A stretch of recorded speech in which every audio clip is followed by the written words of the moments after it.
Salam izləyicilər. Şamaxıda Çuxuryurtda fasadda görüldüyü kimi silikonlu boya vurulur. Yağışa nəmə qarşı davamlıdır, dözümlüdür. Bizə yaxından göstəririk. Artıq evin fasadında tarsovka və silikonlu boya işləri yekunlaşmaq üzrədir.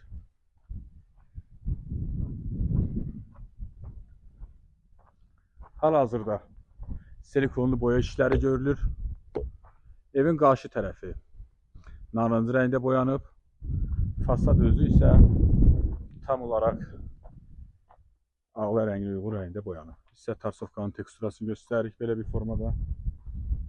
Biz keçirik evin qarşı tərəfinə. Artıq burada da tarsovka silikonlu boya ilə vurulur. Şaxtaya, istiyə qarşı davamlıdır, dözümlüdür, elastik səth yaradır. Siz də tarsovka işlərlə bağlı müraciət edə bilərsiniz.